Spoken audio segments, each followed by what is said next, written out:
Yep. Tonight, Tim and I are going to take on a subject that a lot of people have been dealing with. And interestingly enough, it was the very first book I ever wrote called Aliens and Fallen Angels, The Sexual Corruption of the Human Race. And tonight we're going to deal with some of the differentiations between evil spirits, demons, and entities, fallen angels, that are able to take on corporeal bodies. In other words, they can take on the body of human beings, they can eat, and they can do other things.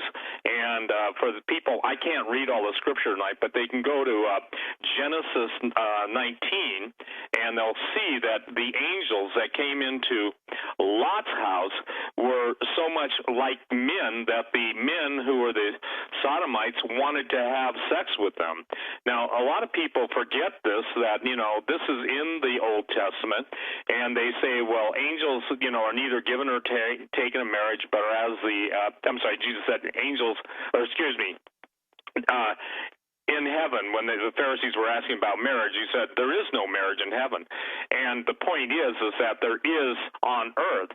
So the fallen angels came to earth. But fallen angels are different from demons, and they're different from aliens. And I want to, Doug, in order to open up tonight, I want to read a lot of some of the wisest men, people in the Air Force, scientists, others, whose statements concerning UFOs are very telling. I don't know of any of them except maybe Dr. Warner von Braun, who ultimately became a Christian. And on his grave, I believe, is Psalm 19. The heavens declare the glory of God, and the earth shows forth his handiwork.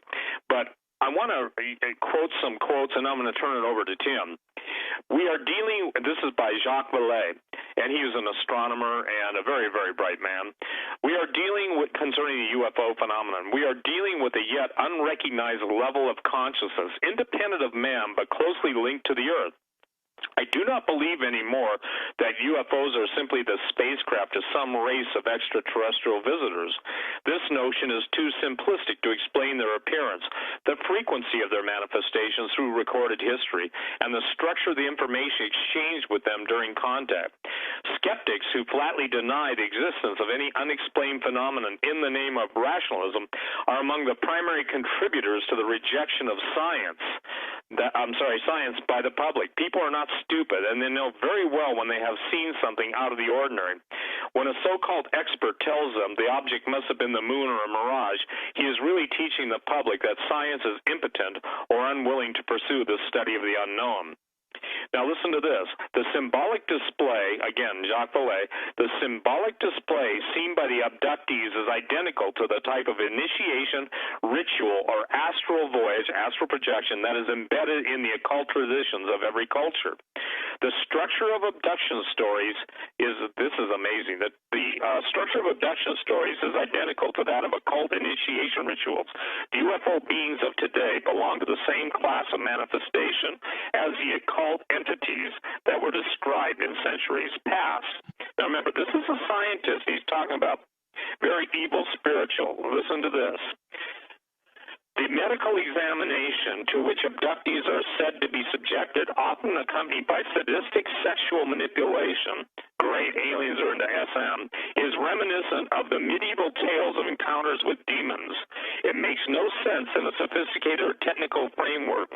Any intelligent being equipped with scientific marvels like that UFO possess would be in a position to achieve any of these alleged scientific objectives in a shorter time and with fewer risks.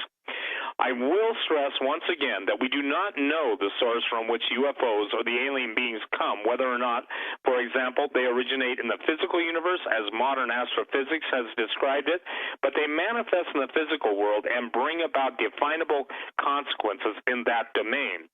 So in Genesis 19, when the angels go down to see, and remember, the idea was that they were going to see if the destruction, they're going to ensure the destruction, and it was interesting to me that people forget that these angels looked totally like men. They could eat, and they were offered the ability to sleep, but obviously in a house, but they said, we're going to go into the streets all night. They probably wanted to make sure that, everything was in place for the judgment that would come upon Sodom and Gomorrah. Now, again, what's interesting, years ago, Doug, I interviewed Whitley Strieber, and Whitley Strieber was an amazing guy. I really like him a lot.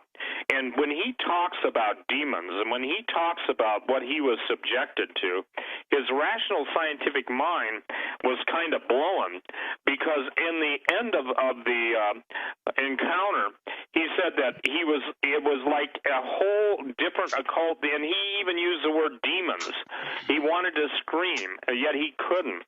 So tonight what we're going to do is cover the different manifestations of aliens, and we're going to get to the point where I think people will have a whole different understanding of the level and the time of deception. And I'm going on record as saying, from the time the Catholic Church, and I'm sorry, this is not an anti-Catholic statement, but started talking about baptizing aliens, the reason why that is not acceptable to God is because Jesus died for humanity that was created by God. Jesus is called the second Adam.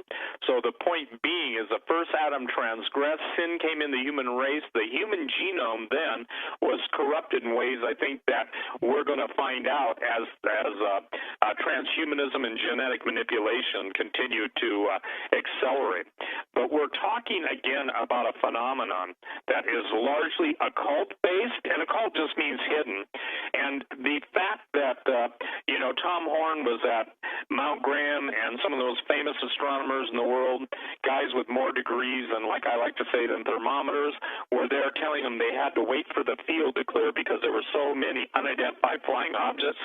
None of the early space flights could get away from acknowledging them. And Alan Hynek, J. Allen Hynek, who was the head of Project Blue Book, talked specifically about being briefed by the Air Force to even go so far as to have Disney make cartoons to ridicule it. In other words, Hynek said in no uncertain terms, this was an orchestrated government cover-up like no other. And he then went on to say that the evidence is beyond beyond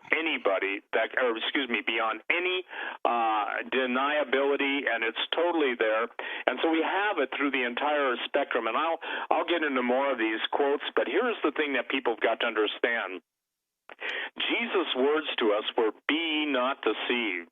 And deception can come in many packages. And it's interesting that even Lilith the night hag, which is mentioned, and by the way, that's what it's talking about in Psalm 91, the terror that comes by night, was a demon that could take on the beautiful human form of a female and literally take on the realm of a succubus, a female demon, and sexually engage men and then devour them. In essence, cannibalize them. So I won't go into the details. There is a strange phenomenon that biologically would allow that to take place. It's not within this time period to talk about it, but as tonight, Tim and I are going to talk about our desire to make known to people. If they understand this, they won't get on the spaceship like in that episode from the Twilight Zone to serve man to a giant alien. I think that's lost on most people. That was one of the most famous Twilight Zone episodes, called To Serve Man. You can go on, do an internet search and pull it up. But I don't know if you remember that, Doug, but that thing was a giant alien. He wasn't a normal size. So, thanks for having Tim and I on tonight. And let me just say one more thing, that Branson now is filled up. We are limited. We can't invent seats. We tried to warn everybody, and so now the only way that they're going to be able to see it is to live stream it, and we're filling up fast. I think people think that was just a make-up story. I had one guy read me the riot act that we should have known that this thing would fill up, and I mean, by the time he got through, I answered him politely, believe it or not, and we can't make seats where there are none. He waited. He continued to write. He said, "I want to be where the power of God is," and I sent him an email saying, "You better check your heart, pal." I didn't say pal. I said mister or something. But anyway, Branson is sold out. We're looking for a powerful move of God there, and some of the most, I would say this, cutting-edge, reality-based, biblically accurate, and important information for people to be able to understand the gospel, understand the nature of spiritual war, and understand how the future is now. And the future is here. Go ahead, Tim. Well, thank you for having me on, gentlemen. There's a lot of misconceptions floating around concerning the UFO question, concerning aliens, especially among Christian communities. This is an extremely serious topic. The question of UFOs, the question of aliens, as it spills over into the topics of transhumanism, post-humanism, it's deadly serious. This is not a trivial topic. This is very important information, and it's very important to make sure that we are processing it properly, that we're not over spiritualizing the situation, and that we're not falling into the space brothers are our friends lie either. So I like to come down on this topic in the most rational position possible. And for me, this began, I was studying UFOs and aliens for a while, some years ago. And I've said this on your show before, Doug, but I'll say it again for those who haven't heard, because I'm not just somebody who's studied UFOs and who's just sort of has a hobby of looking into this kind of stuff. I was very intensely involved in studying UFOs for a while and really trying to figure out what exactly is going on here with the abductions and the whole scenario, because really this thing really began to get a lot of traction. It came into the public purview some time in the 80s, probably the early 80s, and then it ramped up into the 90s, and it's been going strong ever since. In fact, as I've said, I think last time I was on your show, Doug, I said that that you can pull up Fox News, CNN, you can pull up MSNBC, you can pull up the major newspaper websites on any given day, and you're going to find a story either concerning Mars, concerning the moon, or concerning UFOs. There's going to be some kind of a story alien related every single day. And I know because I do it. I check every day, and I find more often than not, there's some kind of a story that is revitalizing this topic in the minds of the consumers of news. And as I've said before, I believe that this is a process of gradual and slow revealing, a process of revelation, a process of disclosure that is actually happening. It's already underway, but it's not a sudden thing. It's not the president gets up to the microphone and announces that alien life is real or what have you, UFOs are real. It's just being slowly integrated into our subconscious until we assimilate it, just like they're doing with transhumanism, just like they're doing with the transgender stuff. It's a very slow, gradual process, and we subconsciously just assimilate it into our thought process, and it's not shocking anymore. We take it for granted, and by doing that, they can control the way that we think about these things because they're working on a subconscious level, so we need to be aware of that.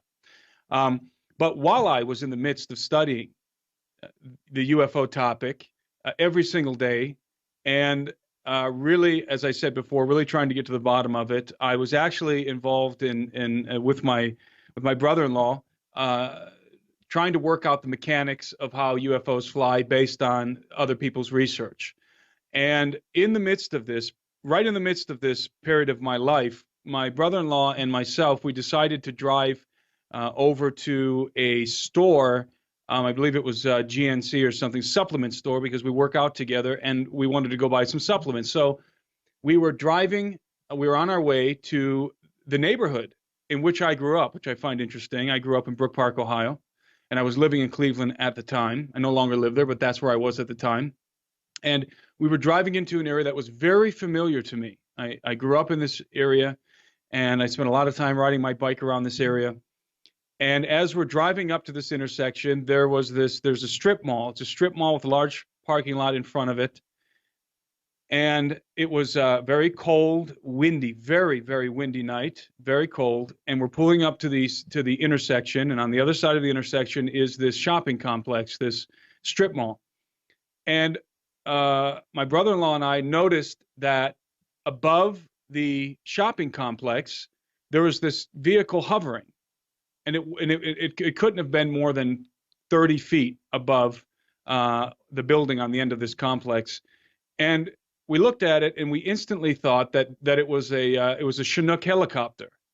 that the National Guard was doing some kind of a drill. That's the first thing that came into our mind. And in fact, I think we even said, look at that Chinook or whatever, because it was the size of a large helicopter. It was definitely larger than a regular size helicopter. This was a Chinook style, a cargo carrier style helicopter size. And so we're looking at this thing, and my brother-in-law had the sense to roll his window down, because obviously if there's a big helicopter hovering only 100 yards or so from your vehicle, you should be able to hear it and feel the impact of the wind. And the first thing we realized was that there was no sound whatsoever coming from this craft. And so I pulled through the intersection. I pulled into the driveway. It's a very large driveway. It was relatively empty. It was probably around 8 or 9 o'clock at night, relatively empty, extremely windy.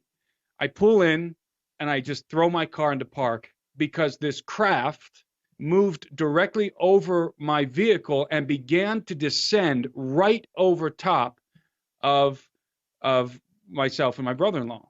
And keep in mind, this is right in the midst of the time that I was studying this stuff really heavily, really engaged in the UFO question and the alien question.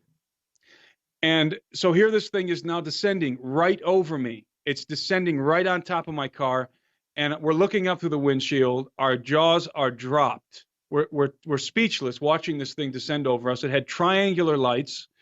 It was the size of a large helicopter or small aircraft, commercial aircraft, and it had some other color lights, but I remember distinctly these triangular lights, and it descended probably about, I would say, 30 to 50 feet above my car. Our windows were rolled down. There was not a sound. There was no propulsionary system to speak of, no propellers. There was no exhaust. I've seen those Harrier jets take off in different settings, and they're strong enough to blow cars out of the way. There was nothing like that whatsoever. And again, this was a windy night. This craft was not moving at all in terms of being blown by the wind. It did not have fixed wings. It was not a saucer. It resembled, and I always say this, it resembled something more akin to the vehicles that are in the Batman Begins movie or the new Batman series. That kind of angular grayish green body armor is what it had. I had the distinct sense that it was military, but it wasn't our technology. That's the distinct sense that I had. This is military, but it's not our technology. I don't know why I had that sense, but that's what I felt. So I witnessed this thing, and it hovered over us for a while. And no, we don't have any missing time, and no, we were not in some kind of an abduction scenario. But we were sitting there with our jaws dropped, watching this thing descend over us about 50, 30 feet, somewhere in there. And we were able to see it in great detail. And after a while, after about 20 seconds or so of watching this thing, I told my brother-in-law, his name's Tony, I said, Tony, your phone. He had a smartphone. I didn't at the time. And he began to reach for his phone, scramble for his phone, and was trying to get the video app open on his phone so that we could record this thing. We would have got probably the best UFO footage that was ever put online, the real UFO footage, if he would have got this thing out of his pocket in time. By the time he got it out of his pocket and lifted it up, this craft shot up into the air and began to just drift over towards the horizon. So the reason why I say that is because, again, I was in the midst of studying this. I'm approaching all of this, of course, from a biblical worldview. Most of you know I am a believer in the gospel of Jesus Christ. And so I'm not involved in the New Age or anything like that. And here I am put in a position as I'm studying it to actually see it with my eyes very close to my car with a witness sitting next to me. So no, I wasn't dreaming. I've never smoked pot in my life. I've never even been drunk. And I'm only saying that to show you that I was in a proper state of mind. And I witnessed this thing in real time. And I can tell you without a shadow of a doubt, for those of you who might still have doubts concerning UFOs, this technology exists. And furthermore, our military is in possession of it to a degree. And there is no question in my mind that technology that I saw was not our technology. It might have been incorporated into a military black project, and we might now have craft that are using that technology, but it did not come from us. It came from something else, from some other source. And it was as advanced as everything you've ever heard or everything you've ever read. It's as advanced as the kind of stuff that Steve Quayle has been talking about for many years. And so I am here to verify that it is absolutely true. I'm not a second-hand witness. I am a first-hand witness. I didn't see a blink in the sky or some saucer floating distantly on the horizon. This sucker was descending right over top of me. So, and I said that just to, for those of you who may still have doubts concerning the whole UFO question, you should not doubt. This technology is real, and we are now in possession of it. And the real question is, and we can get into this later if you want, Steve. The real question is, what kind of Faustian bargains did we have to make in order to get that technology? And that's a bit of a rabbit hole, but it's part of the problem, because we're heading rapidly into the genetic age. I always say this: we're heading into the hybrid age. And there's no denying it, and there's no stopping it. Humanity is running out of time, genetically speaking. I talked about that last time I was on your program, Doug. And that is why we're seeing a surgence, not a resurgence, of, actually, I guess we can say a resurgence if we think about the antediluvian age. We're seeing a resurgence of this of the hybrid paradigm, and furthermore, something called transhumanism, which most of you are probably quite familiar with at this point. Human beings are soon to radically redefine what it means to be human. And the technology is now in place to do that. And the reason why I'm right off the bat here linking this UFO phenomenon to transhumanism is because they are intrinsically connected. These things are intrinsically connected. By the way, the UFO phenomenon has been going on for a very long time. For anybody that's done any in-depth study on the UFO question into ufology, will discover this very quickly. I mean, there's reports of flying ships and flying saucers that go back way back into the 1800s to 1700s. So even the time of Columbus and beyond. So.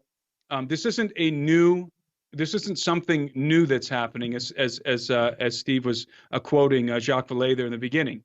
But what we do need to understand is that we have seen an acceleration of this activity in the last century, and there's no question about that. And when I say the last century, what I mean is from the beginning of the 20th century until today, there has been an increase in UFO activity in the earth, alien abductions, and all kinds of high strangeness happening all over the planet. Now, there's something else that had an acceleration during this period of time. There's something else that was advancing, that was progressing concurrently with this acceleration of the UFO phenomenon, and that is the occult. The occult was also burgeoning at the same time. From the and this is really it's an occult part of American history. It's a very little known fact of American history, and it's not just of American history. It's really a phenomenon of Western society that's known, but it's little known. Historians know this information, but by and large, the public is not aware of how popularized the occult became in the early 20th century. And that's when you get in that area a little bit before the dawn of the 20th century, and then entering into the beginning of the 20th century. That's when you have the most prolific occult personalities, such as Helena Petrovna Blavatsky, Nicholas Roerich. You have Aleister Crowley. These are the kind of characters that are coming onto the scene, and shortly thereafter, you have the occult. You have the occult political party of the Nazis, the Third Reich. The Nazi Party was an occult party. It was a religious party. It was not purely political. It was an amalgamation of the occult and of political ideals. And a lot of the undergirding, the occult undergirding, a lot of the philosophical undergirding that went into the Third Reich, into the formulation of the Nazi Party, came directly from the secret doctrine, came directly from the famous occultists, the German occultists and the Russian occultists that were making their rounds around the earth at that time. And they were teaching this esoteric knowledge. And they were, in my opinion, these people were true occult initiates. These were not fakers. These were not posers like a lot of the occult, what we know of the occult today. We think of palm readers, and we think of tarot card readers, and we think of the frauds that have been exposed, especially in the United States. That's not what we're talking about. We're talking about people who are who have recovered to a degree, and who are keeping and practicing the illicit knowledge of the watchers from the world before the flood of Noah. So this is beginning to surge in the early 20th century, and the occult is surging, not just in the United States, all over the Western world. And lo and behold, what begins to surge along with it? The UFO phenomenon. Now, having said that, let me say this. The UFO phenomenon, UFOs and aliens, this is not a primarily spiritual phenomenon. It is not. The craft that I saw hovering above my head was not ethereal. It was physical. It was nuts and bolts technology. The entities that are operating these craft, I believe, are corporeal. These are flesh and blood creatures. They are demonic in nature, but they are corporeal. And there are many reasons why I believe that. And I often cite the testimony of Phil Schneider, who Steve had the privilege of talking to before he was killed. I mean, they tried to kill him many times before they ultimately achieved their goal in silencing him by killing him. Phil, as many of you know, was on a circuit talking about the exposing the deep underground military bases that were being constructed beneath our feet in complete secrecy, and the alien entities that we were encountering as we were building these things. And Phil testifies of the incident, and he had the physical wounds to prove that this happened to him, and other artifacts that he used to travel around with. He had an encounter with one of these entities beneath the ground, under the ground, in a very deep chamber that they were blowing out. I believe it was they were building an addition onto the Dulce base, and of course, many of you know the story. Phil Schneider went down. He was lowered down in a basket with a Green Beret, and encountered these entities under the ground.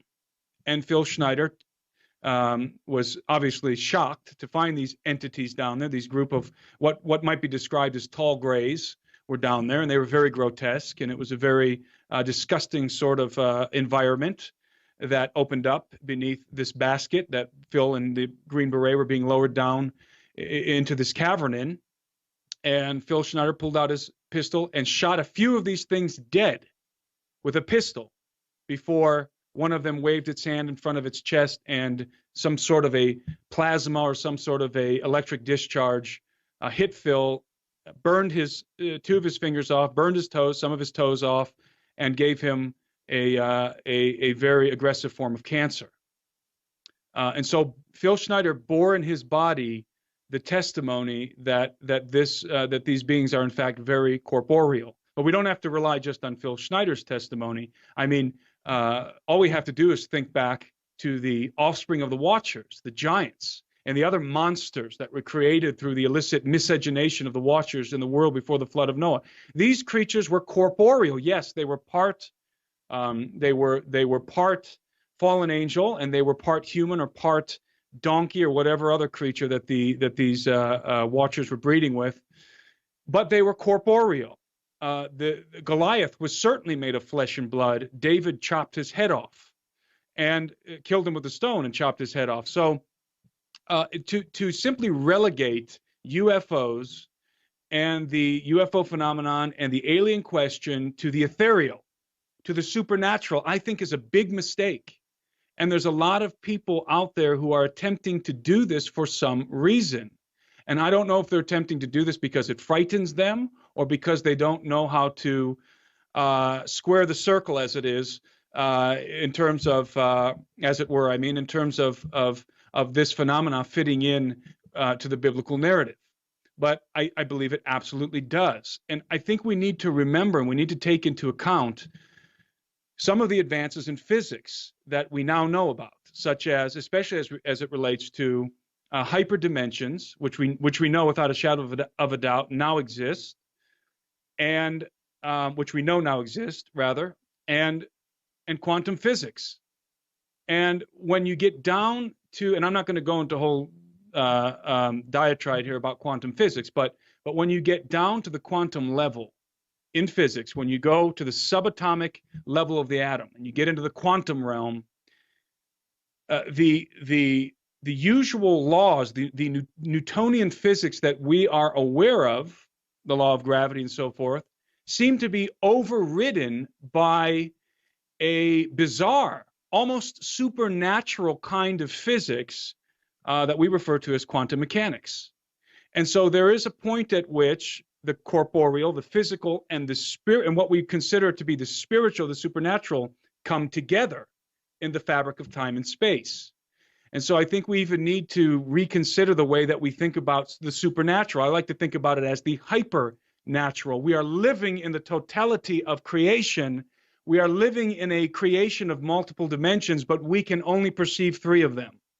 And so if that is the case, and I believe that science has proven that that is the case, then it becomes easier to understand how entities and how craft can be moving around in ways that are foreign to us because of the fall, because of, I believe Adam was able to perceive the totality of creation, but because of sin, a sin darkened his mind, and of course, death came through sin. So we have lost our ability to perceive the totality of created order, and these entities are still functioning. They're functioning, they're using laws of physics that we have simply not yet perceived. So we are dealing with a situation that is very real, that is corporeal, that is tangible, and I believe very dangerous at this point, because as I alluded to before, the governments of the world, especially the United States, I believe Russia,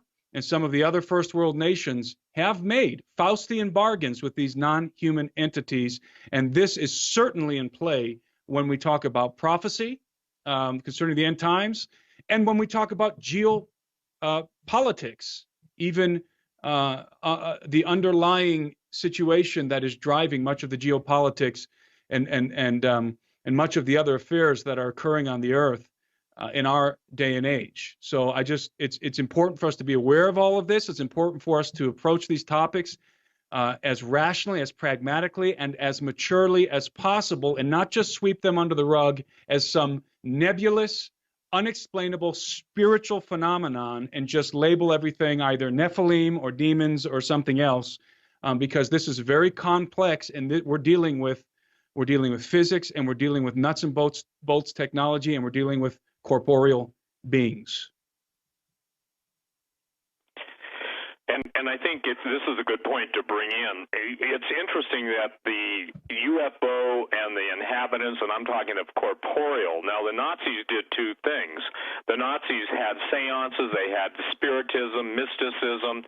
Obviously, they had the Anunnaki that went throughout the world looking for religious relics that they thought had supernatural power. But they also were contacted by UFOs and by the inhabitants of UFOs.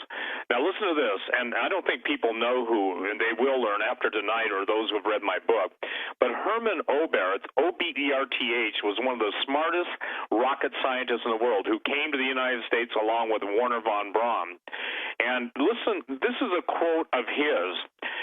Dr. Herman Oberth, who pioneered rocket design for the German Reich during World War II and later advanced rocket technologies for the American manned space launches, cryptically stated, "We Germans," that's what he said, "cannot take the credit for our record advancements in certain scientific fields alone. We have been helped." When asked by whom, he replied, "The people of other worlds." Now, everybody knows that Michio Kaku is probably one of the smartest theoretical physicists in the world. And here's what he said. In my mind, there is no question that they're out there. My career is well established. My textbook are required reading in all the major capitals on planet Earth. If you want to become a physicist to learn about the unified field theory, you read my books. Therefore, I'm in a position to say, yes, most likely they're out there, perhaps even visited, perhaps on our moon. Now, obviously, he's cued in, he's clued in, and a lot of people have been debunking the moon and everything that's gone on the moon. But you ask yourself, why haven't we been back there? Oh, it's just got a bunch of moon dust. Now you hear about mining the moon. There are actually companies being formed that are going to not only mine the moon, but asteroids and Mars. As Tim stated, and I stated this, after Antarctica became headline news around the world, which incidentally coincided with the release of my book, Empire Beneath the Ice, How the Nazis Won World War II, what I'm saying is this, is that there are time, if you will, spans or specific points in time where God releases revelation that's been hidden. And you're seeing that even in the political realm as the trees of wickedness are being what would I say, known by the fruit they bear. If you've never seen the complete scam and sham of Republicans and Democrats, you're seeing it now. But interestingly enough, the deception is the key in understanding all this stuff. It's important, I think, for people to get this through their head, that we are in a time like no other time in history. And listen to this. Dr. Walter Rydell, and he was a chief designer and research director at the German Rocket Center in Peenemünde, and if I'm pronounce that wrong, I apologize to my German listening audience. Maybe it's Peenemünde, I don't know. But what most people don't understand, Rydell, and I deal with this in my book, was ahead of all the secret projects, and he knew what was going on, and all the Hanuvu series of the bell, the shape, the different, even the cigar-shaped craft that people still see today were of German design. And here's what he said. He said this, and this is again, I am completely convinced, I'm repeating this, that UFOs have an outer-world basis. Then he said, and he's considered, like I said, there are three people considered, if you will, the triumvirate of modern rocketry. You've got Goddard in the U.S., but you've got Dr. Hermann Oberth, the German, and you've got, Wernher von Braun. It is my thesis that flying saucers are real and that they are spaceships from another solar system. There is no doubt in my mind that these objects are interplanetary craft or of some sort. I and my colleagues are confident that they do not originate in our solar system. Now, we've been on record, both Tim and I have been on record, that as we find the evidence or more archaeological ancient history of stargates and of the phenomenon associated with stargates, you can't even get away from acknowledging the drawings, if you will, of whether they're ancient astronauts. Now, here's where we differ. We are not of the ancient astronaut theory that they created us. I am of the opinion, and I'll be presenting this at Branson, I'll be presenting a 15-minute video that's been produced that shows the whole realm of God's judgment on the planet Rahab. Mars had an elliptical orbit at times that was out of the order that you see of orbital physics today. So if the ancients could detail in so much clarity as far as 700 years before Jesus, then I'm going to start using BBOJ, before the birth of Jesus, and I'm going to start using AROJ, after the resurrection of Jesus, not before Common Era, etc. You know, the idea is this, that we have so much evidence in history, ancient history, of the very things that Tim is talking about. Now listen, people know the difference when something's spiritual versus something's physical. Those of you familiar with Gallatin Valley, Bozeman, if you go out at Four Corners, which is basically the intersection of different highways, and head up US 91 towards Big Sky and then on to West Yellowstone. My wife and I were coming down about 10 years ago, maybe 15 years ago now, at the Squaw Creek turnoff. The Squaw Creek turnoff is kind of a stone bridge that goes over to a place called Squaw Creek. There's a Forest Service cabin. And we looked up to the right as we were driving down the canyon, headed north towards Bozeman, and there was a giant column of light that had to be 3 miles wide. It was almost as coherent as a laser beam, but it was something that you'd only see in a movie, special effects. And it was absolutely making no noise. So I said to my lovely wife, let's cross the bridge and go look at it. To which she said, are you nuts? And I basically yielded to probably her wisdom. But so many times, Doug, I've been in the night vision business, and I used to have a photo store, sold really high-powered telescopes. I mean, high-dollar ones, beyond 14-inch celestrons.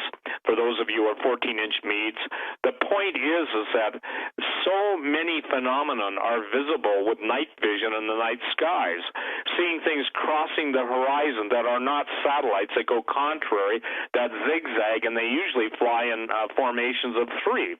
So now let me tell you a story that happened during the radio career, and a lot of people may remember this. I was about to bring on, and I won't name him, a very well-placed special operations general who basically has got magic and cosmic clearance, and he's the guy that decides who gets it. There's 2 factions going on in Majestic. There's the evil faction and then the magic faction, which is good, named after the Magi, not magic as in ritual magic or anything like that.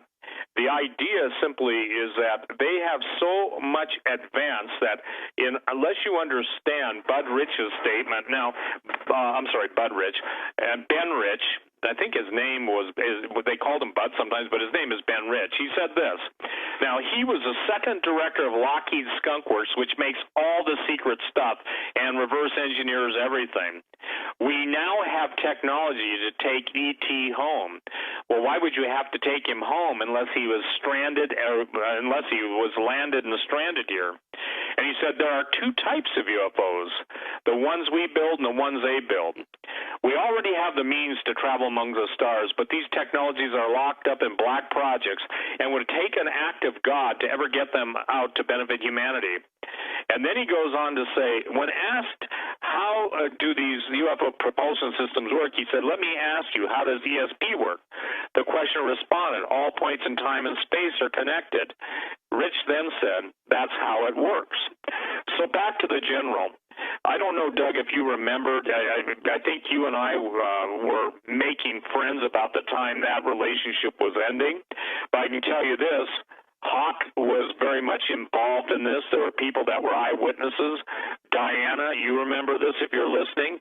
There were others who were basically given get off the planet patches, and you may have a really hard time to believe that. But anyway, the technology that they possess is so far in the future that the statement was as far back in time as you can imagine. That's how far in the future we already are.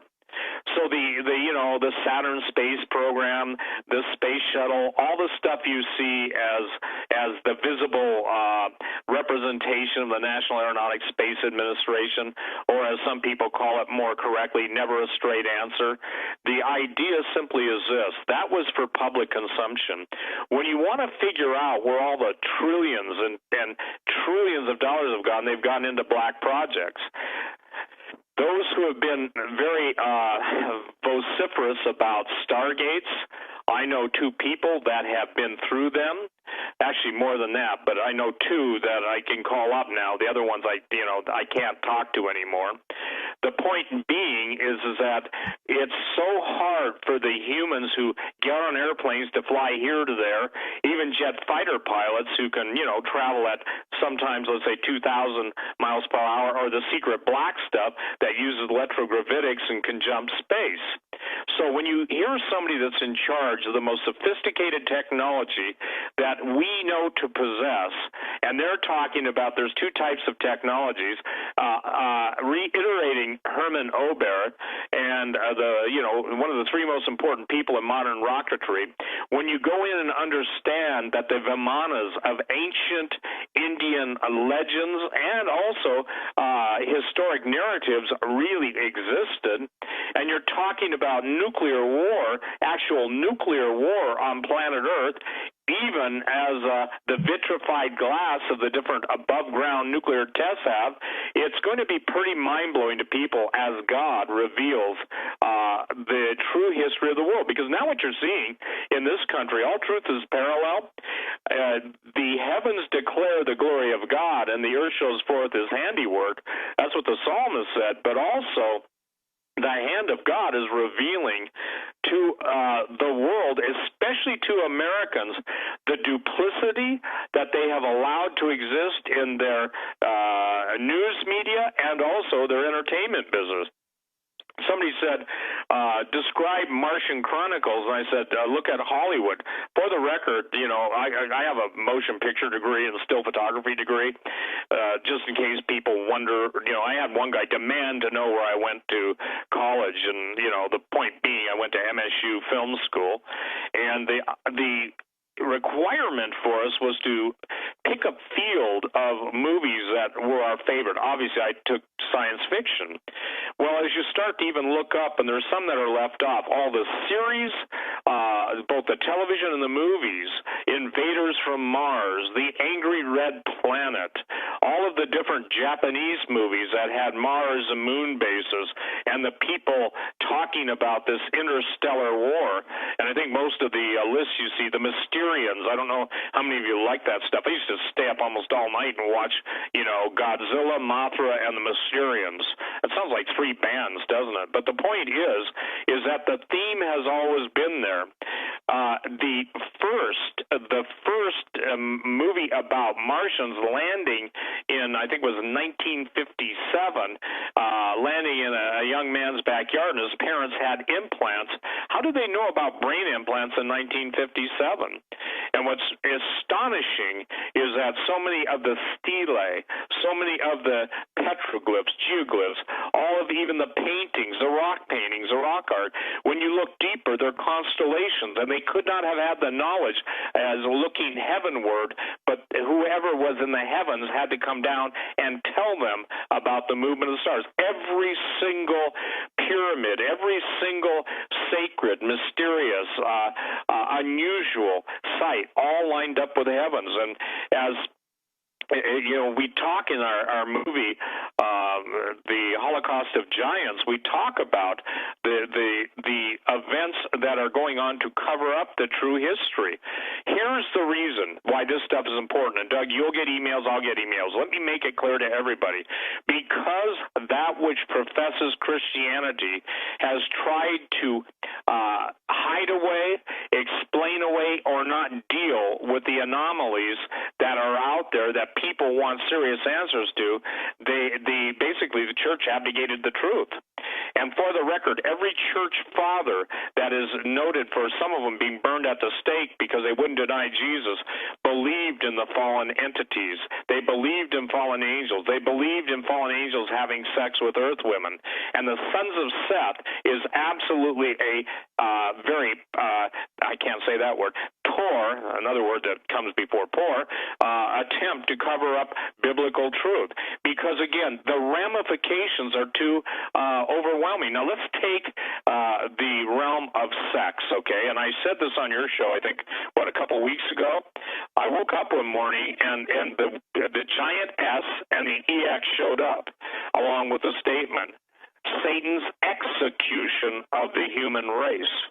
Now, I started thinking about that, and as one of the guys that was first on the block of, maybe Blog Talk or Block Talk Radio, BLOCK Talk Radio, the idea that we would come to a place where artificial intelligence, where literally we would have sex bots. Believe me, that didn't go over well, Doug, 24 years ago.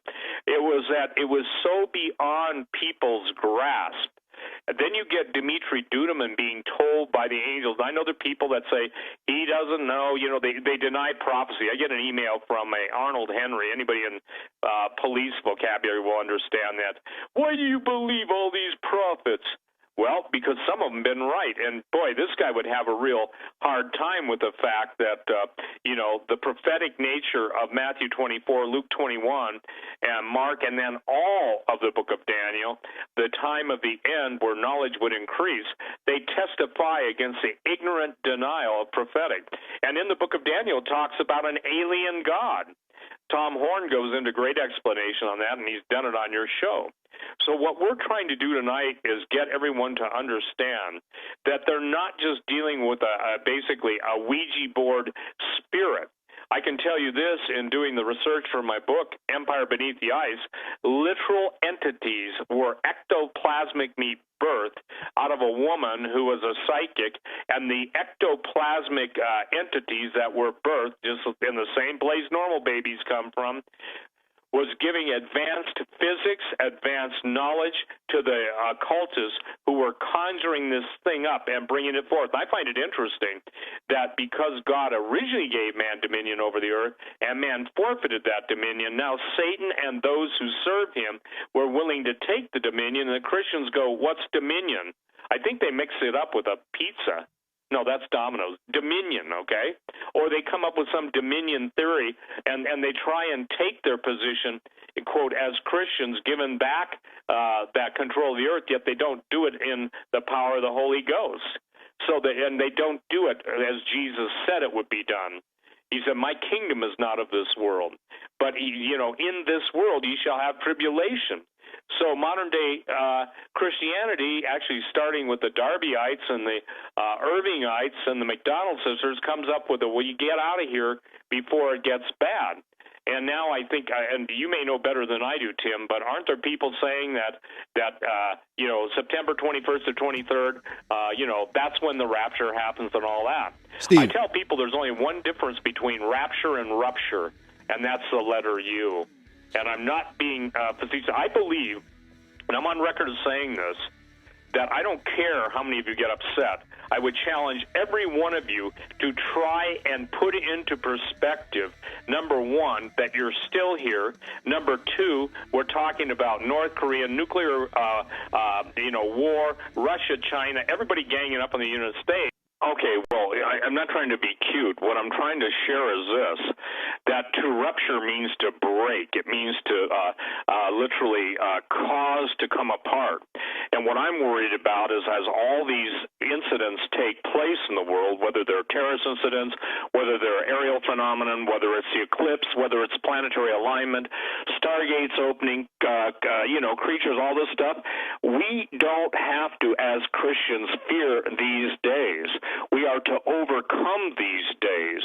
And so what I'm saying is this, if God declares that once more will he shake the heavens and the earth, then I think it's important that people understand that sometimes when God shakes our theology or our attempt to stay non-involved in reality, there are no spectators in the kingdom of God, only active participants. Whether you want to and you joy in the fact that being wise is winning souls, not criticizing those who do. But the point is that we've got so many different voices out there, and even the people now that were the biggest proponents, I'm going to turn it right over to you, Tim, of, we get out of here before things get bad or really bad, yet what is the definition of really bad?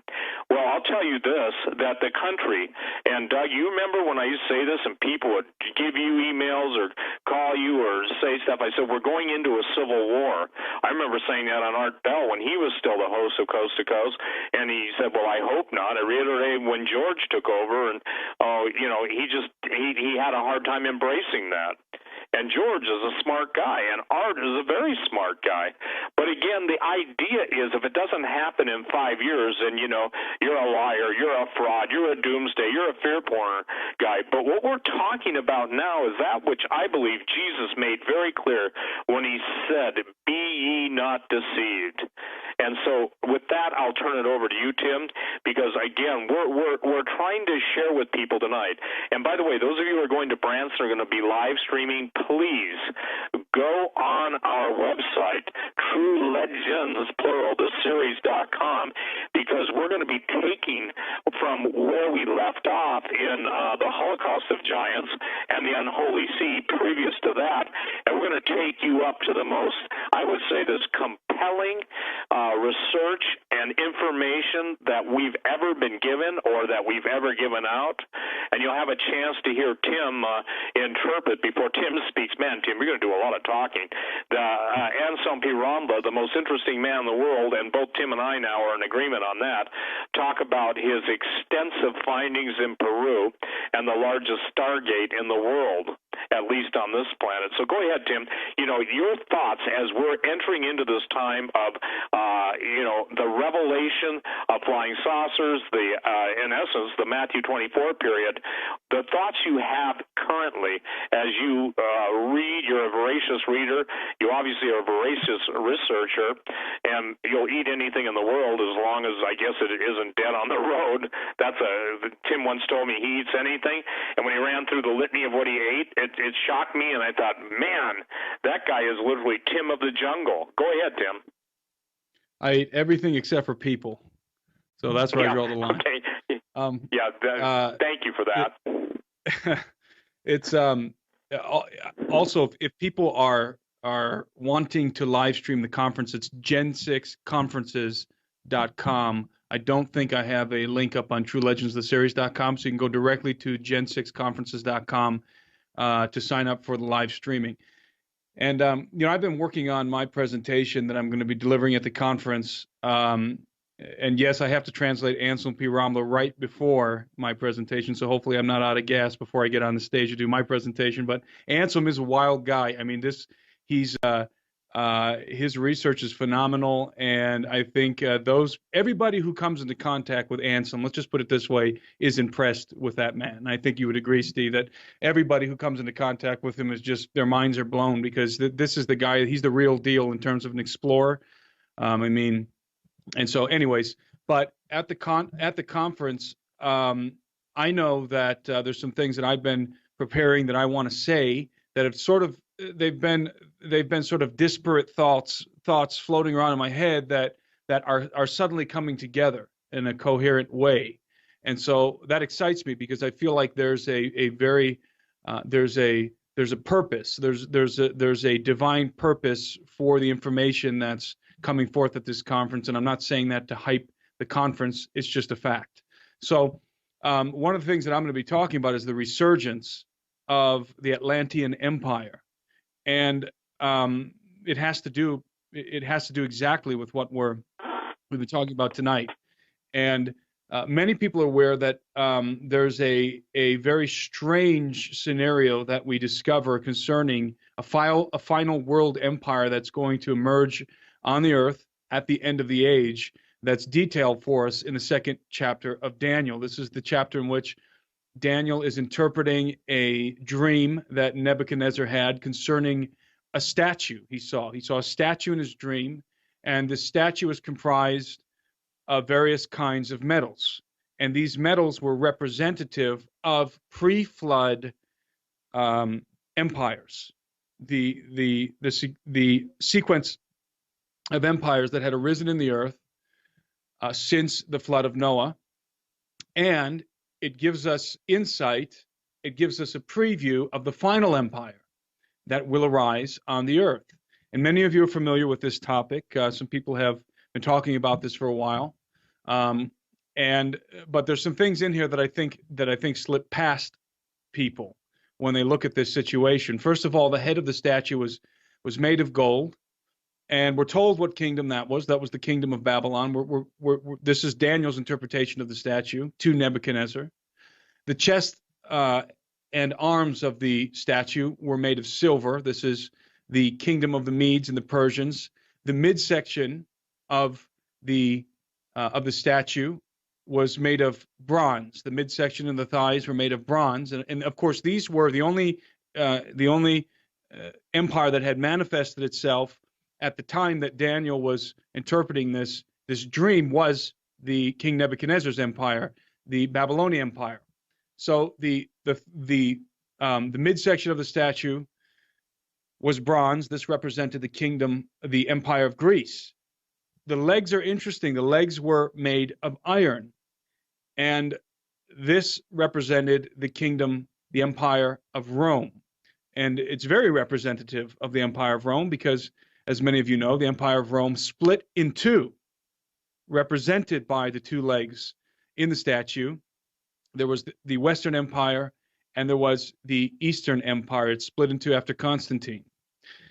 And then there's a final world empire. So we're told that between the Roman Empire and this final world empire, there's not really going to be another world empire, at least in consideration in this statue.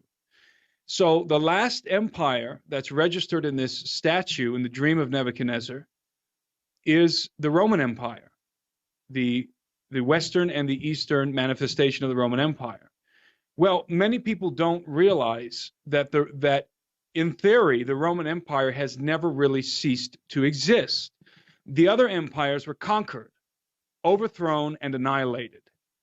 The Roman Empire was never really conquered. It just sort of dissolved into something else. It morphed into something else. It went from being a political power to a religious power. The Western side of the Roman Empire became, the political power was transformed, because remember that the Pope, that the Caesar of Rome was called the Pontifex Maximus. That was the title of the political ruler of Rome, who was also the spiritual ruler of the Roman Empire. That title was conferred, was bequeathed to the Pope of Rome. And so it was a very subtle transfer of power from the Empire of Rome, the political empire of Rome, to the religious Roman Empire, which we know today as the Roman Catholic Church, the Western end. And then the Eastern side became the Orthodox Church, not as powerful as the Western, as its Western counterpart, but nonetheless the continuation of the Eastern Roman Empire, the Byzantine Empire, which was the Roman Empire, the Eastern version of the Roman Empire. And so we have had, since the days of the political Roman Empire, we have had a continuation of Rome and a religious manifestation in Western Roman Catholicism and Eastern Orthodoxy, both of which, again, are a continuation of Rome. And the reason why that's important, and this I think slips by people, even people who have studied Daniel 2 in great depth, is that the final empire on earth is a continuation of that iron, of that final empire. I mean, of the previous empire, I should say, because the final empire is the feet of the statue represented by a mixture of iron and clay. Well, the iron is the continuation of the previous empire, but in our time, that continuation is the religious empire, the Western and Eastern Catholicism, the Roman Catholic Church and the Eastern Orthodoxy. But there's this new element, this clay that's mixed into the equation. And we're told what the clay is. And we're not told exactly what the clay is, but we're given a hint as to what the clay is, because we're told that, Daniel says, as you saw iron mixed with ceramic clay, they shall mingle themselves with the seed of men, but they will not adhere or cleave to one another, just as iron does not mix with clay. So here we have they being inserted into this situation, into this statue, into this final empire, the feet of this final empire. There's this mysterious they who are suddenly in the equation. Now, we know that the they are not a natural part of the continuation of the iron, of the previous world empire, the Roman Empire. They are mixed in to this scenario, okay? Well, let's think about that. The continuation of the Roman Empire is the religious aspect, the religious manifestation. So this additive, this clay additive, that's apparently not a human component because they're mixing themselves with the seed of men. So there's your distinction. This is not the seed of men. They're mixing themselves with the seed of men. Particularly, they are mixing themselves with the religious continuation of the Roman Empire. And this is the part that slips by a lot of people. So, what am I saying? What is this implying? First of all, let me say that at the end of the day, this entire statue at the end of the vision is demolished by a stone that comes down, and it demolishes the statue. It annihilates this final empire, and from this stone, it grows into a great mountain. That is the kingdom of the Lord Jesus Christ. So that's the end of the vision. I mean, that's what happens at the end. So no matter who they are, they're going to be annihilated. Their empire will be annihilated. But it's interesting to note that you have the two legs that are perfectly describing the two Roman empires, West and East, and then you have the feet, which the feet have 10 toes. There are 10 toes on the feet, and suddenly we have these 10 kings in the book of Revelation. And we have to now start thinking about these 10 kings and the unfolding of the prophetic scenario in the book of Revelation as not entirely human, because there is a they component that is mingling with the seed of men. And if you look into and we were talking about the occult, the phenomenon of the accelerated of the public acceleration of the occult in the United States and in the Western world. One of the primary objectives of the occult, of the mystery schools worldwide, without a doubt, and you can read Manly P. Hall. All you have to do is read Manly P. Hall, and you're going to find this out immediately, is the resurrection and the restoration of the Atlantean Empire, of the Atlantean paradigm, which is to say, the resurrection of the Golden Age, the time when the gods were among men and were mingling themselves with the seed of men. So what we see in Daniel's statue is a resurgence of the Atlantean paradigm, and it goes further. Atlantis had 10 kings. I believe that there was a city of Atlantis, or a city reminiscent of Atlantis in the pre-flood world, but I also believe that Atlantis is an analogy of the antediluvian world and the antediluvian paradigm in general, because it was Poseidon, according to Greek myth, who took a human wife and gave birth to 5 sets of twins who ruled over not only over the island of Atlantis, but the empire of Atlantis that was a global empire. So the occult is working towards the resurrection of the golden age, of the time when the gods mingled themselves with the seed of men. Enter the UFO phenomenon, enter the alien abductions, enter this entire ufological situation. And I believe it's absolutely correlates with the idea of the resurrection of the golden age. That's why the occult is accelerating all of this and is being used as a mouthpiece and as a vehicle through which these entities are beginning to rebuild the empire that was lost in the judgment of God beneath the waves of the great flood. It is going to resurge in the earth. And I go into much more detail in my presentation. I think there's some very surprising and shocking information in my presentation that I'm not going to divulge here, but that will be a part of my presentation in Branson.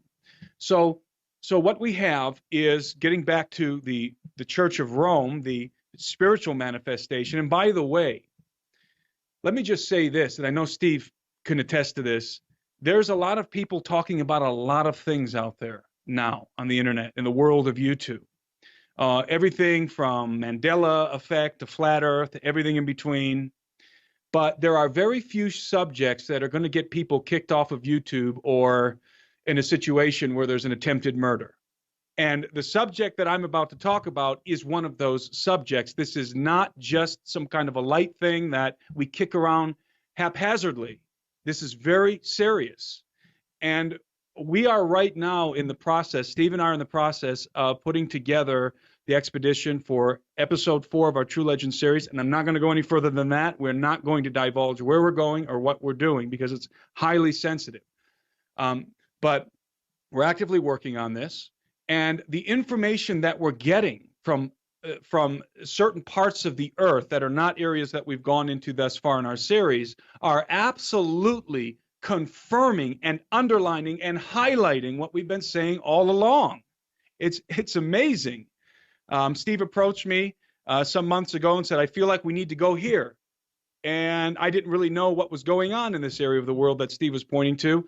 But I found out later on, my God, this is a amalgamation of everything we've been talking about, and it takes it to the next level. So, and it has to do with a lot of different things that we've dealt with in our films. But so back to this manifestation of this religious empire and they that's mingling themselves with it, specifically with this empire, the continuation of the iron in the legs.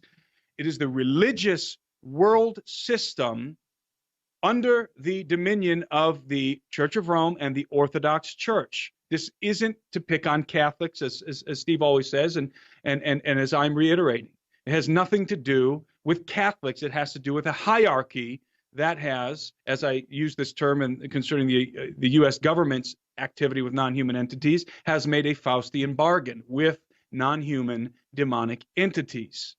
And it appears now, it appears that the great threat to the world in terms of religious threat is Islam. And indeed, Islam is a great threat and a terrible threat, but we're coming to something that's an even greater threat, and it is the formulation of a world religion.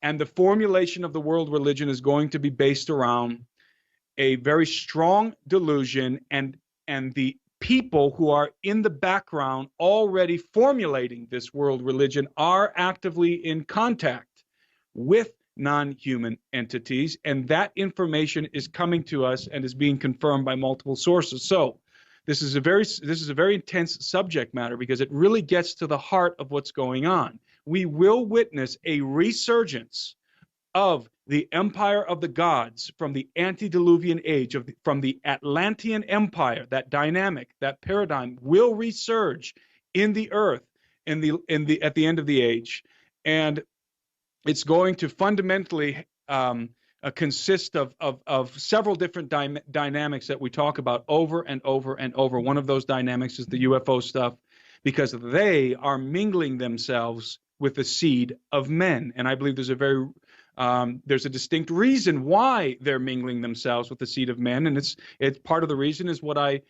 tried to elucidate, perhaps not very effectively, the last time I was on your show, and that is that the human race is running out of time, genetically speaking. Our genetic clock is ticking.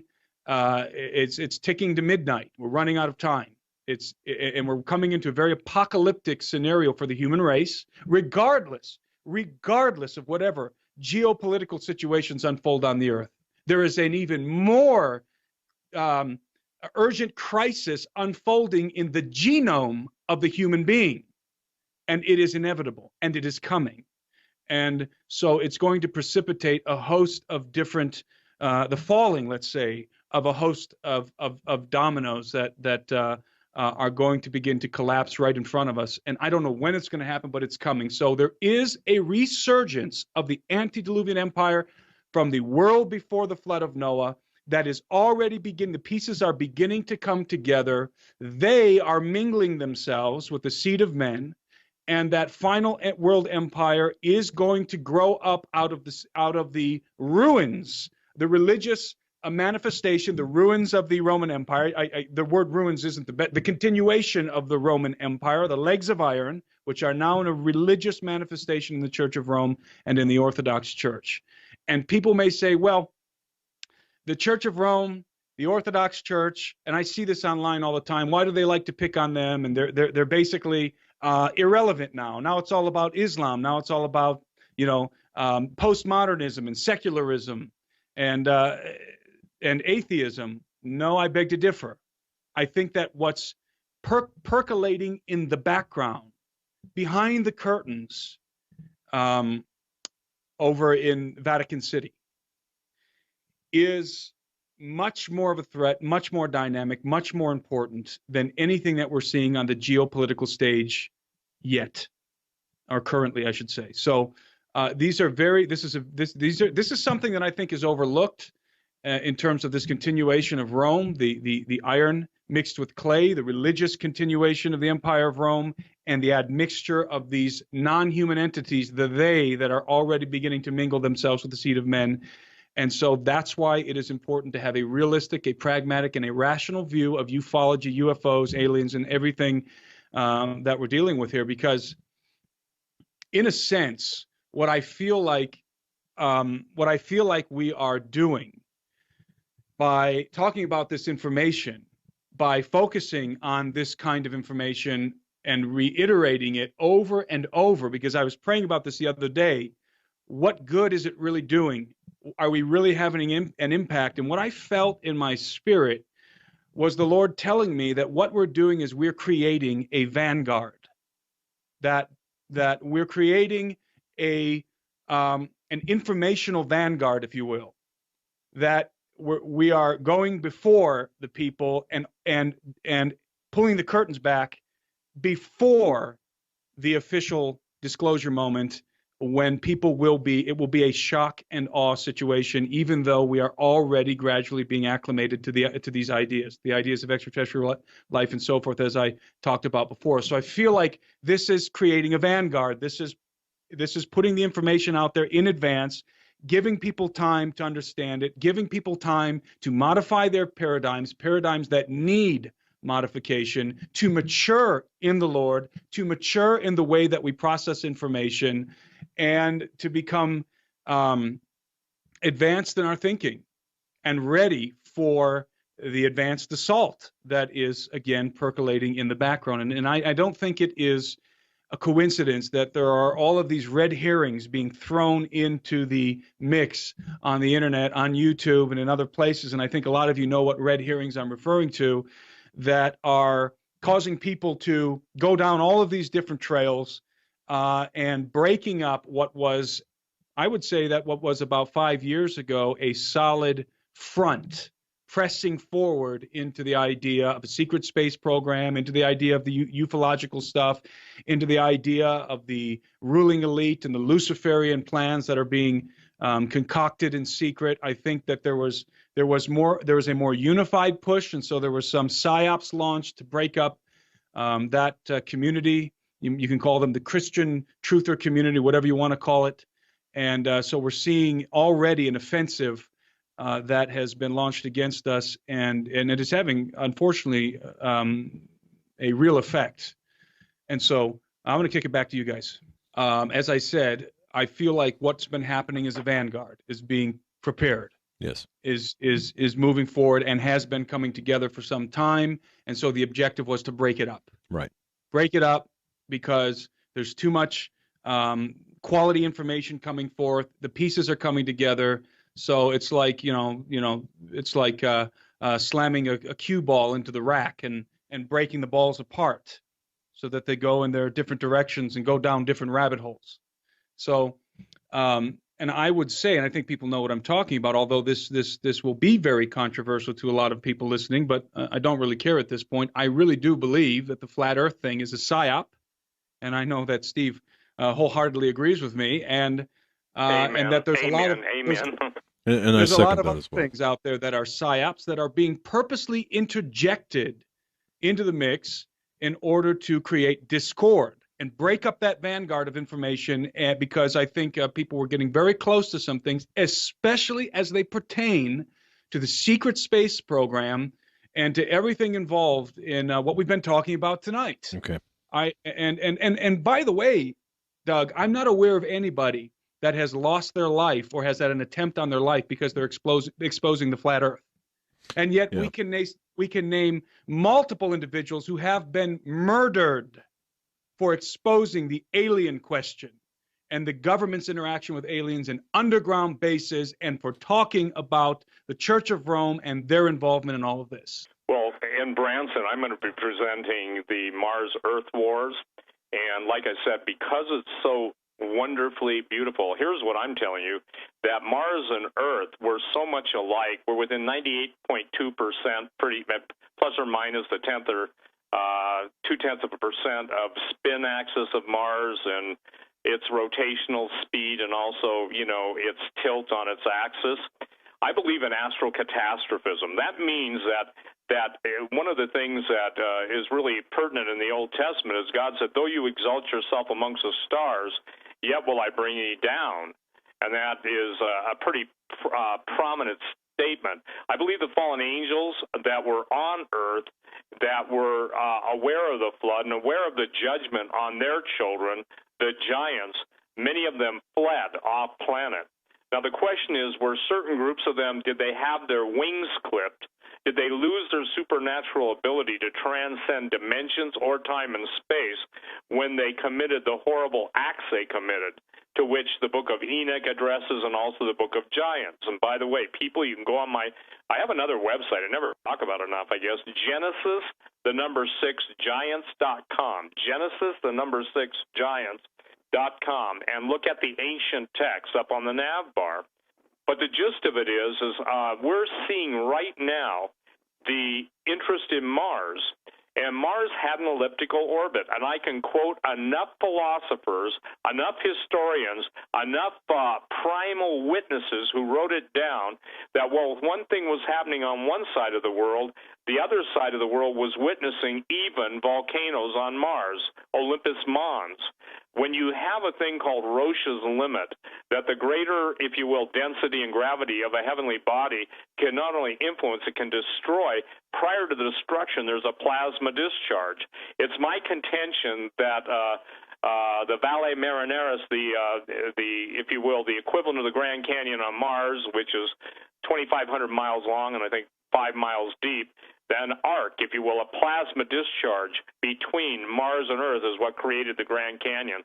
I categorically reject that it was just a hydrological event because of the location. In other words, you take the axis point of the Earth at that time, and I'm talking 700 years BC. That was the last what was called Mars flyby. In order to disturb a planet out of its orbit, you must have a gravitational effect, a gravitational influence, whether they call it Planet X, Nibiru, whatever. The point is, something happened, and God brought his judgment on Rahab.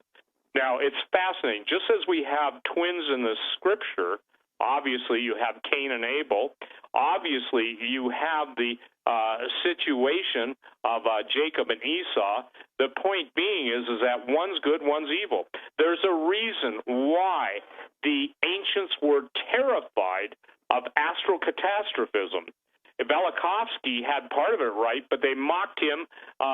Just the if you will, the uniformitarian people and the evolutionists just mocked Velikovsky. He was a genius. You talk about somebody that understood orbital physics, and even Tesla understood orbital physics. And by the way, orbital means circular. The gravity has to be equal on all pressure points of the Earth, and so as Mars came by, nobody's recording in ancient history. Yeah, I saw a triangle or a parallelogram. No, it's crazy. And the thing is that now we're seeing, if you go to a subatomic level, photons, all of the subatomic particles, muons, gluons, and every other ons that are out there and still to be found and named, there is a reason why things are circular. Pi, the universal constant.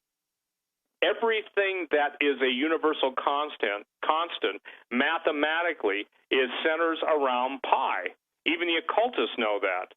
And the thing that's interesting to me is mathematics. And by the way, I'm the last guy to talk about advanced mathematics. I can understand the concept, but, hey, the way I used to balance my checkbook, you'll appreciate this, Tim and Doug, I used to just open a bank account when I figured I was close to running out of money. I'd open another one. And I'm not exaggerating that.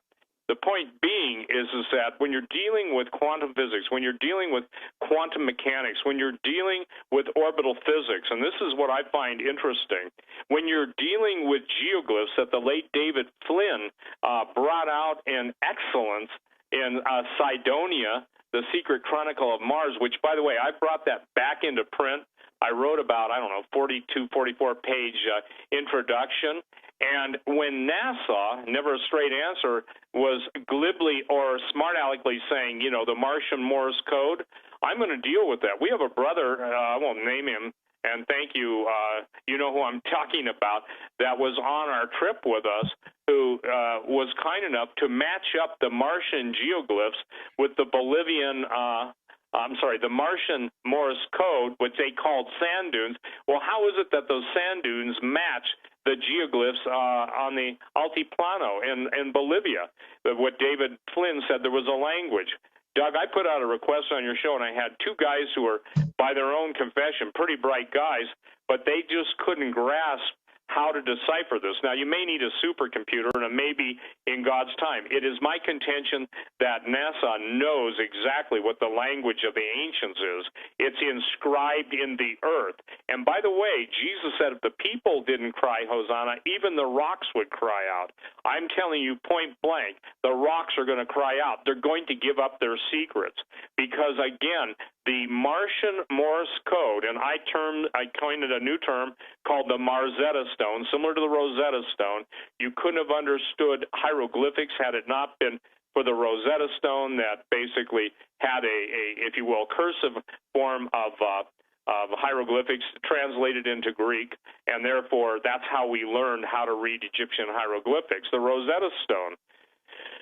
So when I put out there that I'm looking for someone to do this, what I wanted them to do was three-dimensionally basically take the geoglyphs of Bolivia, and then I wanted to three-dimensionally model the, if you will, sand dunes on Mars. Now, this is beyond my capability. I mean, I'm a move-the-mouse guy. Thank God that Tim's got the talents he's got in computers and that he's young and knows all this stuff.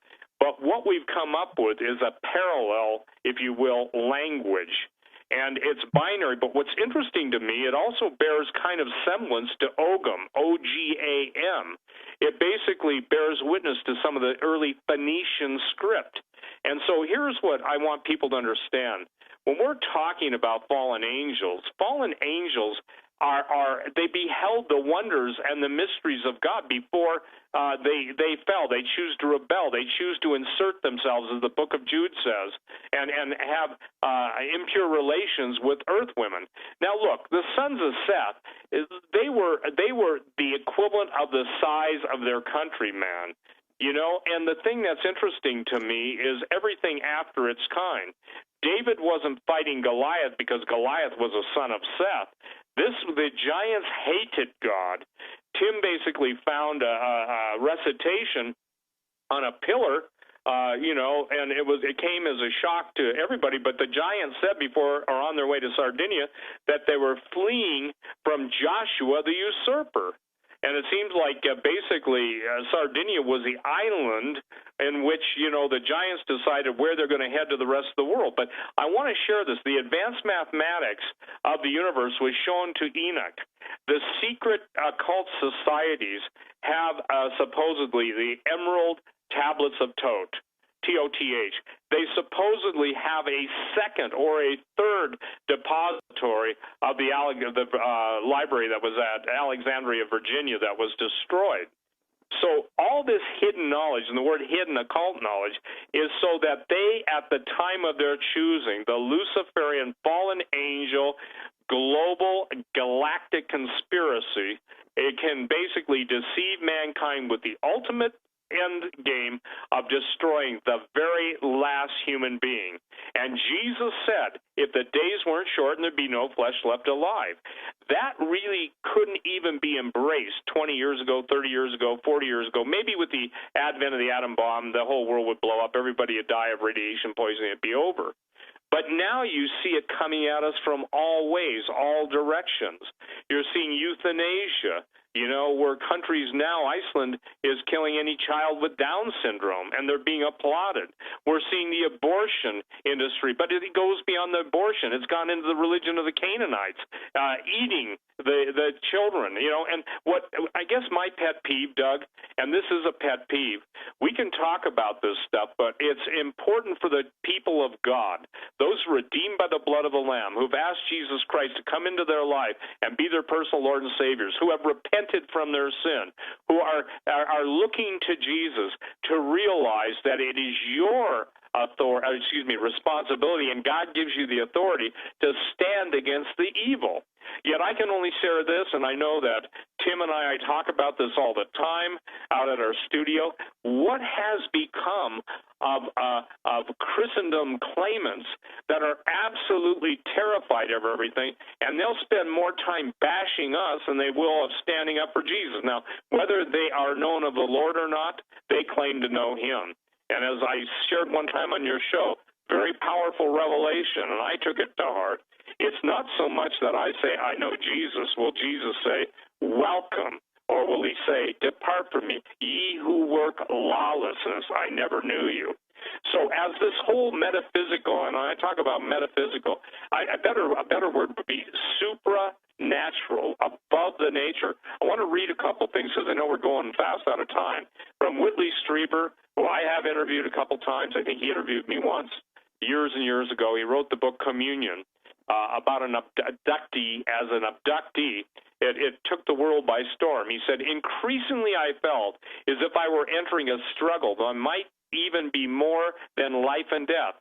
It might be a struggle for my soul, my essence, or whatever part of me might have reference to the eternal. There are worse things than death, I suspect. So far, the word demon had never been spoken among the scientists and doctors who were working with me. Alone at night, I worried about the legendary cunning of demons. At the very least, I was going stark raving mad. I felt an indescribable sense of menace. It was hell on earth to be there in the presence of the entities, and yet I couldn't move, couldn't cry out, couldn't get away. I'd lay as still as death, suffering inner agonies. Whatever was there seemed so monstrously ugly, so filthy and dark and sinister. Of course they were demons. They had to be, and they were here, and I couldn't get away. That's why, listen, he said they're so filthy and dark.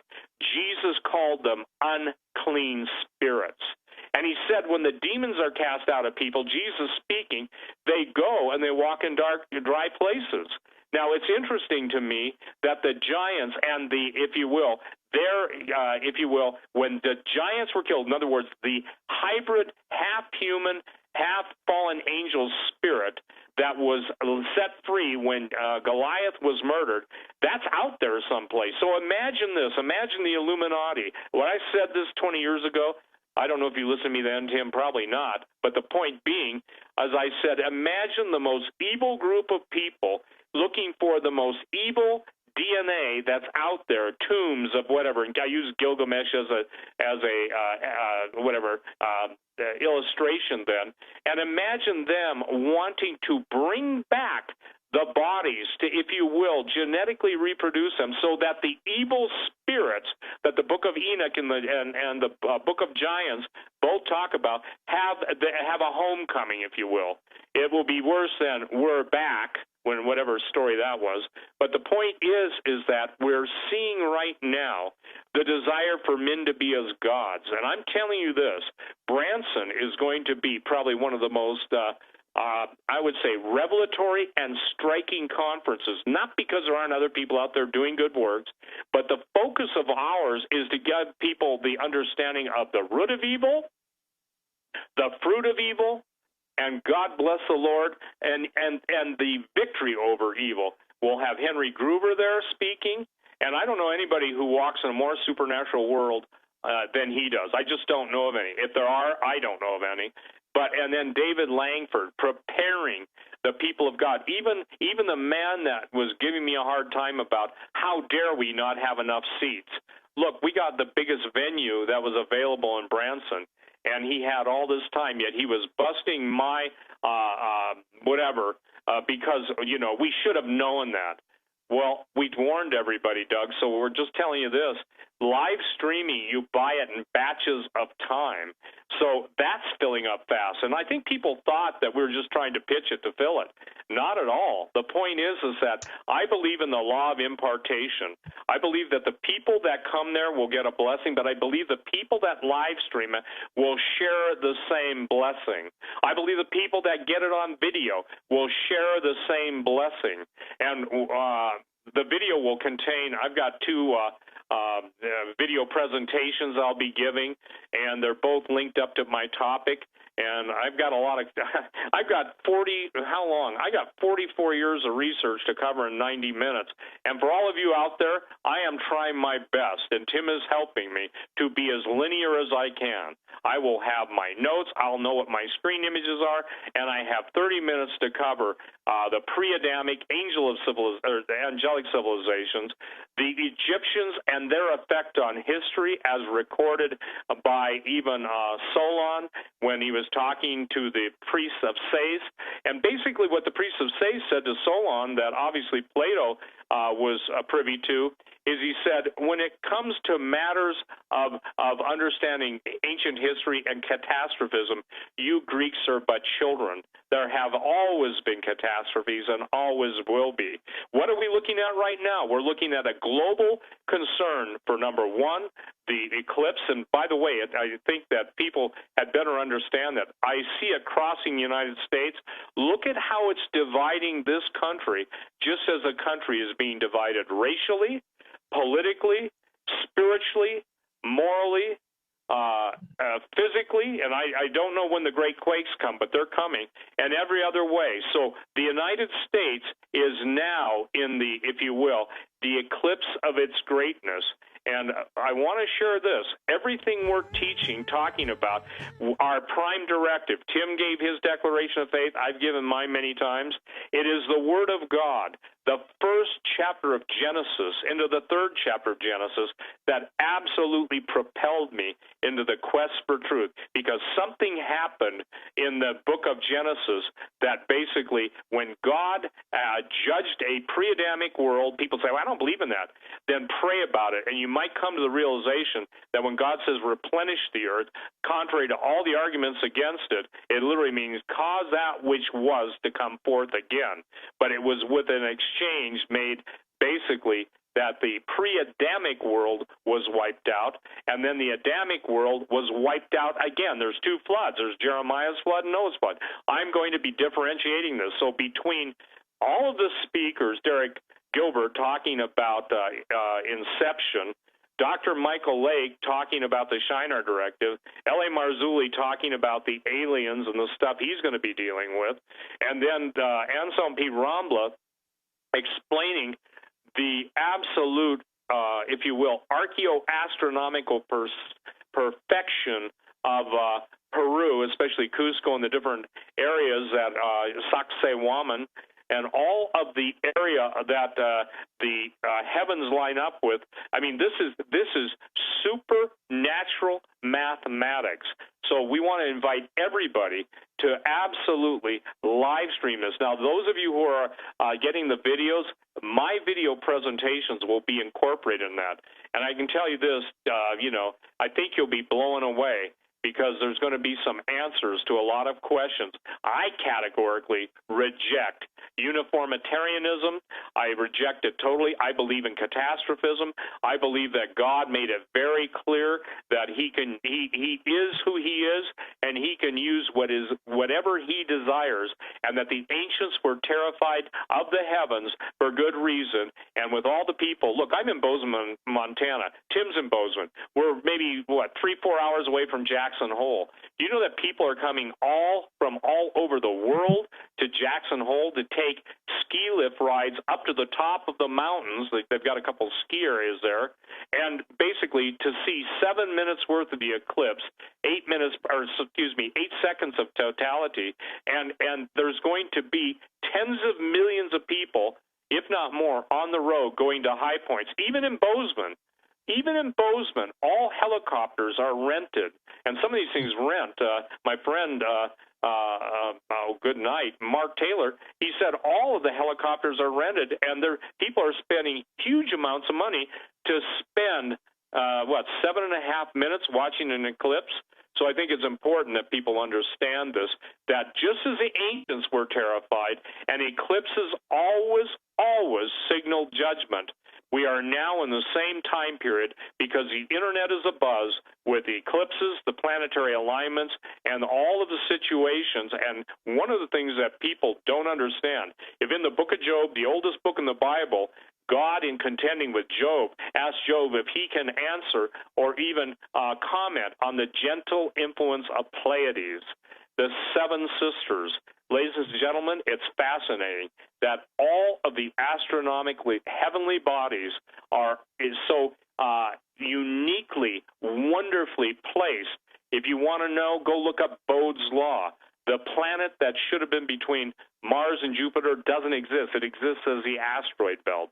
So something happened, and so cataclysm is the order of the day. I maintain that people who are used to apathy and indifference are going to have to be confronted with some of the most horrific stuff, and because they wouldn't take responsibility in their faith, claiming to be Christians, to share the gospel, the good news that Jesus said, "Behold, I give you power to tread on serpents and scorpions and over all the power of the enemy, and nothing shall by any means hurt you." This is why we are so passionate about what we do. Go ahead, Tim. You can finish it out. Take it off. Well, I think, needless to say, suffice it to say, this conference is going to be a paradigm buster. And I can say that confidently because I know I've been watching Steve put his presentation together. I've been putting my presentation together. I've been in communication with Anselm and with L.A. Marsuli and some of the other people who are going to be at the conference. And we're definitely in a very interesting period of time. And some of the most astounding things that are going to unfold on the earth have yet to unfold, but are getting ready to unfold. And that's why I believe we're doing this. As I said before, I'll say it again. What we're doing is we're forming a vanguard to prepare people for the onslaught that's coming. And this is something that is, we may be entering in, I believe we are entering into the period of time that the Bible addresses more than any other period of time, the end of the age. And so I'm just, it's amazing to be alive during this period of time, to watch all of these things come together. And I mean, we're looking at sort of the macro scale of all of this, and then even when you look at the micro scale, which I would consider to be the geopolitical situations that are unfolding on the earth, just the rebellion and the lawlessness that you're seeing break out all over the earth in the United States. We are certainly living in a very dynamic time. So I also encourage people, if this information is new to you, I encourage you to watch our series, our documentary film series. That's why we made it, because we started at the beginning and we talk about the technology of the fallen. We talk about the unholy sea, what we call the unholy sea, and we talk about the Holocaust of giants. And basically everything that we've talked about tonight is interwoven through those films. And so if this is new to you, I suggest that you go and you take a look at our films. They're available on TrueLegendsTheSeries.com. And they're in a DVD, Blu-ray, and streaming format. So you can stream them on Vimeo. It's unlimited streaming. And again, I would encourage you to go reference those films if this content is new to you. I'm assuming, though, that most of the audience listening to us and that will be listening to us in the rebroadcast on YouTube and iTunes and what else are very familiar with this topic matter. So we have these films out there. We have the conference coming, and we have another expedition, another film in the works. So we're very busy here at Gen 6 Productions. And I just want to thank you guys, Doug and Joe, for having us on again. And I'm going to turn it back over to you. The fact that Atlantis will rise again, that was the theme of the mystery schools. That is the theme of all that is going on behind the scenes. Tim quoted Manly P. Hall, Blavatsky, all of the, if you will, the hellish excitement is building to this point. And one of the interesting things is there was a prophecy by the Cumaean Sibyl, and this is interesting because it reveals that the Antichrist would be opposed by two witnesses from the book of Revelation identified with Elijah and Enoch, after having killed the witnesses and started a final persecution of the Christians. But then it goes on to say, the Antichrist will be slain by the power of God through Michael the Archangel on the Mount of Olives. Well, don't know about this, but what I will tell you is this. There's also an attribution to the Cumaean Sibyl, meaning a prophetess, that the old gods would fade away, but then at the end of the age they would come back, in full force and full fury. So I would say to every Christian out there worldwide, because we get people from all over the world listening to your broadcast, that be of good courage. Jesus said, I've conquered the world, and he will give you the power, the knowledge, and the understanding to be able to cope with this stuff. And my fight as a talk radio host, and I guess now as a guest on a lot of different shows, is that people will understand that Tim's word Vanguard, by the way, is one of the names of the first missiles too. It actually means also to stand guard and to hold back, but it was associated with a missile. In the Bible, one last thought, parting. I believe God, when he says his angels are ministering spirits of fire, I believe that God, in his wisdom, when he created all the angels and called them into being, I believe those were that's what they're created out of. I don't know how God did it. Just as we're created out of the earth. So I believe that passage in Daniel, as Tim has rightly defined, the mixing the clay and the iron, refers exactly to that the idea of the angelic hosts, the ones that kept not their first estate, that took on corporeal bodies. In other words, they could eat, they could do whatever they could do in the form of a man. I believe those entities in an evil form are the true rulers of the world behind the scenes, pulling the puppet strings of everybody that's pretty much, with few exceptions, everybody that's on the political scene and the religious scene that is empowered by money, corruption, greed, and lust. I believe the fallen angels have played humanity, and they're yet to have their final stage appearance, and that is on the earth now. It is already happening. Pray for President Trump. Pray that the evil that surrounds him, including those who he considers trusted advisors or even family members or in-laws, pray that God expose that. Pray, brothers and sisters, for him. Pray that God gives him a dream and shows him who is for him and who's against him, and that God himself remove those who wish him harm.